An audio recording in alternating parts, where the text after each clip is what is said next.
హృదయపూర్వకంగా నా యొక్క నమస్కారాలు తెలియజేస్తాను. ఈ వీడియోలో మీ ముందుకు రావడానికి గల ప్రధానమైన కారణం మీ అందరికీ తెలిసే ఉంటుంది. కరుణాకర్ సుగ్గుని గారు నేను మాట్లాడినటువంటి రివ్యూకి ఎన్కౌంటర్ అని చెప్పి ఒక వీడియో పెట్టారు. సో ఆ ఎన్కౌంటర్కి సంబంధించి నా యొక్క ప్రతిస్పందన తెలియజేస్తూ ఈ విధంగా ఈ వీడియోలో మీ ముందుకు రావడం జరిగింది. ముఖ్యంగా మిమ్మల్ని ఇబ్బంది పెట్టకుండా చాలా క్లుప్తంగా ఈ వీడియోని ముగిస్తాను. తర్వాత మరో భాగంలో మరికొన్ని విషయాలు మాట్లాడతాను. ఎందుకంటే ఆయన 44 నిమిషాలు 45 నిమిషాల వీడియో మాట్లాడేశాడు. సో అంతసేపు మాట్లాడడానికి నాకు సమయం లేదు, వినడానికి మీకు ఓపిక ఉండదు. కాబట్టి 2 భాగాలుగా ఈ యొక్క ప్రతిస్పందన మీకు తెలియజేయాలనుకుంటున్నాను. ఈ మొదటి భాగంలో ముఖ్యంగా కొన్ని విషయాలు మాట్లాడతాను. కరుణాకర్ గారు స్పందిస్తూ, మీరు అబద్ధ క్రీస్తు అన్నారు, మేము తీసినటువంటి సినిమాలో ఉన్నటువంటి వ్యక్తిని, కాబట్టి మీకు ఒరిజినల్ క్రీస్తు ఎక్కడ ఉంటాడో చెప్పండి, రెమ్యూనరేషన్ ఎంతైనా పర్లేదు, మా దగ్గర చాలా డబ్బులు ఉన్నాయి, ఎంత రెమ్యూనరేషన్ అయినా సరే ఇచ్చేసి తీసుకొచ్చేస్తాం అని అన్నాడు ఆయన. అసలు కరుణాకర్ గారు పాత్ర గురించి మాట్లాడిన దానికి పాత్రధారి గురించి మాట్లాడిన దానికి కూడా వ్యత్యాసం తెలియకుండా మీరు అబద్ధ క్రీస్తు అన్నారు, ఆర్టిస్ట్ అతను ఇంకొక ఆర్టిస్ట్ని తీసుకొస్తాం, అవసరమైతే మీకు ఎక్కడ ఒరిజినల్గా క్రీస్తు దొరుకుతారో చెప్పని తీసుకొచ్చేస్తామని అసందర్భంగా మాట్లాడడం అది మీ యొక్క అజ్ఞానానికి పరాకాష్ట. ఎందుకంటే నేను పాత్ర చిత్రణ గురించి మాట్లాడుతూ ఈ పాత్ర అబద్ధ క్రీస్తు పాత్ర అని చెప్పా. ఇక పాత్రధారి గురించి మాట్లాడుతూ పాత్రధారి బాగా నటించాడు, బాగా యాక్ట్ చేశాడు అని కూడా చెప్పా. కాబట్టి అబద్ధ క్రీస్తు అని నేను చెప్తున్నది మీరు చూపించినటువంటి పాత్రను గూర్చి. మీ మూవీలో ఉన్న పాత్ర మొత్తం అబద్ధ క్రీస్తుకు సంబంధించినటువంటి పాత్ర. ఎందుకంటే అక్కడ ఒరిజినల్ గా బైబిల్లో ఉన్న క్రీస్తుకు సంబంధించి మీరు ఏం చూపించలేదు కాబట్టి అది అబద్ధ క్రీస్తు, అందరికీ తెలిసిన విషయం. దాన్ని కవర్ చేసుకోవడానికి మీరు అనవసరంగా మీ యొక్క అజ్ఞానాన్ని ప్రదర్శించేశారు. నేను చెప్పింది సరిగా అర్థం చేసుకుని కౌంటర్ ఇస్తే బాగుండేది. ఇక సమవర్తి గురించి మాట్లాడుతూ ఈయన ఏ డిక్షనరీలో చదివాడో ఎక్కడ చదివాడో, మరి సమవర్తి అంటే అర్థం ఆయన చెప్పింది కాదు, సమానంగా చూడడం అనేది చెప్పుకొచ్చారు మీరు. ఏమంటే కేవలం భాషకే తప్ప భావానికి ప్రాధాన్యత ఇవ్వకుండా కౌంటర్లు ఇవ్వడం, ఎవడో చెప్పినటువంటివి కాపీ చేసి నాకు చెప్పడం, అది అసలు కరెక్ట్ కాదండి. ఇప్పుడు సమవర్తి అంటే సమానంగా చూడడం అన్నారు. సమానంగా చూడడం అంటే అర్థం ఏంటి? ప్రాణుల యొక్క కర్మఫలాలను బట్టి సమానంగా వాళ్ళకి నిష్పక్షపాతంగా నిస్వార్థంగా తీర్పు తీర్చడమే కదా. ఇప్పుడు జడ్జి గారు అందరినీ సమానంగా చూస్తాడు అన్నాం అనుకో, అంటే అర్థం ఏంటి? కళ్ళజోడు పెట్టుకుని అందరినీ సమానంగా చూస్తాడనా?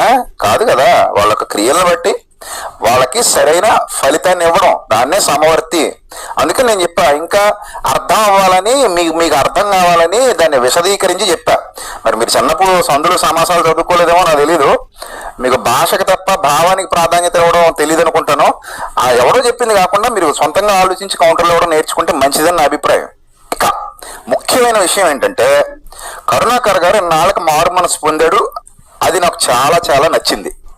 ఏ విధంగా ఆయన మారు మనసు పొందాడంటే, గతంలో హిందూ గ్రంథాల గురించి, హిందూ గ్రంథాల్లో దేవుళ్ళు చేసినటువంటి పాపాల గురించి మాట్లాడినప్పుడు కవర్ చేయడానికి శత విధాలా ప్రయత్నించేవాడు. ఎంత కష్టపడిపోయేవాడంటే పాపం ఆయాసం కూడా వచ్చేసేది ఆయనకి. కానీ ఈ మధ్య ఏం చేస్తున్నాడంటే, బాగా రియలైజ్ అయినట్టున్నాడు. ఈ మధ్య కొంచెం సొంతంగా గ్రంథాలు చదవడం ఏమైనా స్టార్ట్ చేశాడో, లేకపోతే ఎవరైనా రియలైజ్ అయిన వాళ్ళు ఈయనకి రాసిస్తున్నారో తెలియదు. కానీ ఈ మధ్య ఏం చెప్తున్నాడంటే, ఈయన దేవుళ్ళు అన్నాక పాపాలు చేస్తారు, దేవతలు అన్నాక తప్పులు చేస్తారు, మేము తప్పులు చేయలేదని అనట్లేదు కదా, వాళ్ళు జీవులే కాబట్టి వాళ్ళు తప్పులు చేస్తారు, వాళ్ళు ప్రాణులు కాదు, దాన్ని బట్టి వాళ్ళు కర్మఫలాలు అనుభవిస్తారు అని చెప్తున్నాడు. అయితే ఆ పాపాలు చేసే దేవుళ్ళు, ఆ పాపాలు చేసి తప్పులు చేసే దేవుళ్ళు, అలాంటి దేవుళ్ళకు మనం గుడులు కట్టడం ఎందుకు? అలాంటి దేవుళ్ళను మనం ఆరాధించడం ఎందుకు? అలాంటి దేవుళ్ళను మనం పూజించడం ఎందుకు? ఎందుకంటే మనమే ఆల్రెడీ పాపులం, మనమే భయంకరమైన పాపాలు చేస్తున్నాం. మనలాంటి భయంకరమైన పాపులు ఏ విధంగా రక్షించగలరు మనల్ని? పాపులు ఏ విధంగా మనకు సహాయపడగలరు? వాళ్ళు పాపులే, మనము పాపులు అయినప్పుడు మనకు ఉపయోగం ఏముంది? గుడ్డివాడు మరి గుడ్డోడికి త్రోవేలా చూపించగలడు. కాబట్టి హిందూ సోదరులారా, ఒక్కసారి మీరు కూడా ఆలోచించండి. కరుణాకర్ గారు చెప్పిన విషయాన్ని ఆయన ఏమంటాడంటే, దేవుళ్ళు అన్న వాళ్ళు కూడా తప్పులు చేశారు, తప్పులు చేస్తారు, మనుషుల్లాగే మనలాగే వాళ్ళు తప్పులు చేస్తారు, మనలాగే వాళ్ళు పాపాలు చేస్తారు అని చెప్తున్నాడు. ఇక్కడ కరుణాకర్ గారు చెప్పింది మీరు రైట్ అని నమ్మేశారు అనుకోండి, శుక్రాచార్యుడు అని ఒక ఆయన ఉంటాడు. ఆయన ఏం చెప్పాడో ఒకసారి మీకు జ్ఞాపకం చేస్తాను, జాగ్రత్తగా వినండి.